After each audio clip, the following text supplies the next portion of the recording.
نعرہ تکبیر، نعرہ رسالت، شہزادہ غوث الورا مفکر اسلام حضرت قبلہ پیر سید عبد القادر شاہ صاحب جیلانی، حضرت قبلہ پیر سید عبد القادر شاہ صاحب جیلانی، اولیاء کا ہے فیضان، اولیاء کا ہے فیضان۔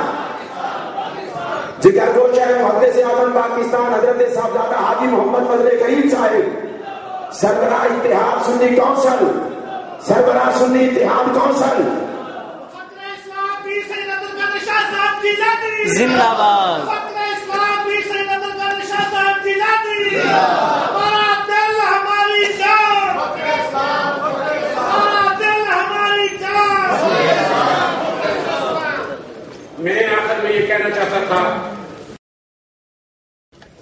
الحمدللہ والصلاة والسلام علی نبیہ محمد وعلیہ وسلم، اما بعد فقال اللہ بالقرآن المجید والقرآن الحکیم، اعوذ باللہ من الشیطان الرجیم، بسم اللہ الرحمن الرحیم، وقاتل الذی تبغی حتی تفیء الی امر اللہ، صدق اللہ مولانا العظیم، وبلغنا رسوله النبی الکریم، ونحن على ذلك من الشاهدين والشاكرين، والحمد لله رب العالمين، الصلاة والسلام عليك يا سيدنا رسول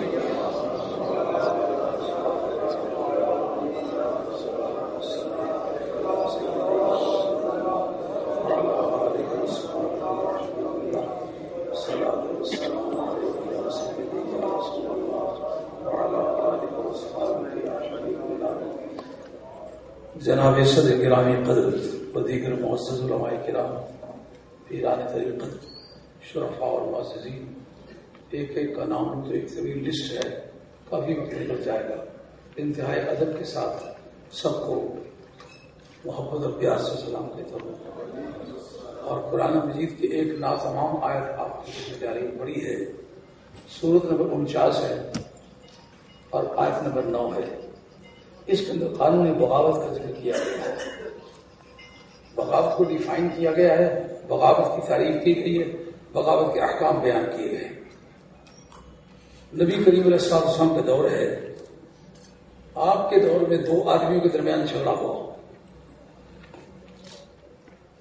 ایک آدمی کہتا ہے کہ چل حضور علیہ السلام کی بارگاہ میں چل کے یہ مسئلہ پیش کرتے ہیں، دوسرے نے کہا نہیں، ہم قانون یہی استعمال کریں گے، لیکن سرکار دو عالم علیہ السلام کے پاس نہیں چلیں گے، بلکہ میں اپنی برادری کے قوت کے ذریعے سے یہ فیصلہ کروں گا۔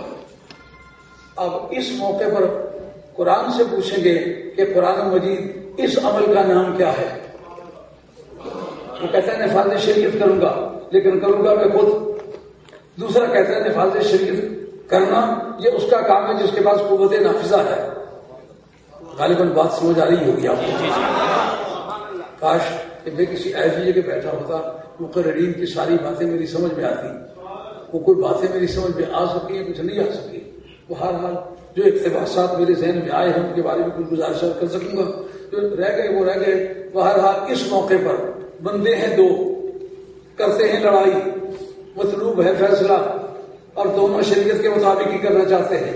ایک کہتا ہے کہ فیصلہ سرکار کریں گے، کیونکہ حکومت نافذہ سرکار کے پاس ہے، ساورن آف دا کنٹری سرکار ہے، سربراہ مملکت سرکار ہے، جوڈیشری، لیجسلیچر اور ایگزیکٹو اس کو وہ آپس میں جدا کیے کوئی زیادہ سے زیادہ 200 برس ہوتے ہیں۔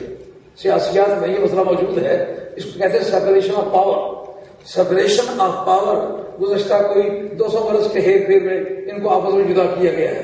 پہلے وقت میں نبی کریم علیہ السلام کے دور سے آج سے 200 برس پہلے تک یہ تینوں ادارے براہ راست پہلے نبی کے پاس تھے، اس کے بعد نبی کے جانشینوں کے پاس تھے، اور ان کا کام یہ تھا کہ نفاذ شریعت کرنا، مگر وہ کرے جس کو قوم نے اپنا سربراہ بنایا ہوا، اور اس سے سرتابی کا نام بغاوت ہے۔ امام حق کی اطاعت سے نکل جانا، میں کوئی دلچسپ بات نہیں کر سکوں گا، لیکن آئین کی نظروں میں جو بات میں کروں گا انشاءاللہ اس کا مطلب ہوگا۔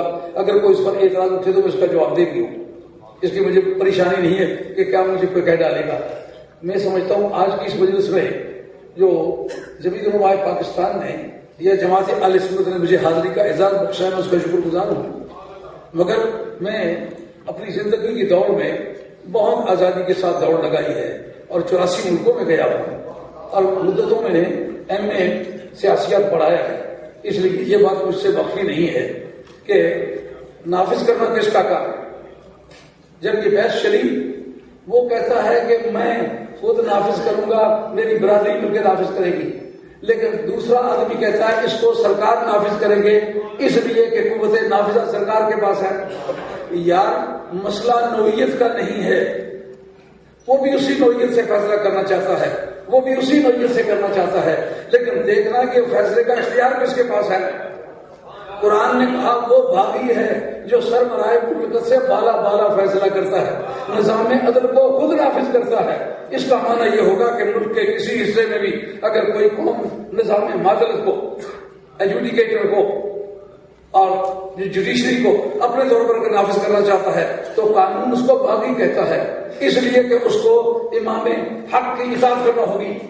اس موقع پر نبی کریم علیہ السلام پر آیت نازل ہوئی کہ اس قوم سے لڑو جو باغی ہے. کون سی باغی ہے؟ جو نظام عدل کو اپنے طور پر نافذ کرنا چاہتی ہے. آج کے حالات میں یہ مسئلہ آپ کے سامنے ہے. نظام عدل قرآن کا وہی ہے، حدیث کا وہی ہے، ہر ملک میں وہی ہے، لیکن دیکھنا کہ اس کا نافذ کرنا کس کا کام ہے.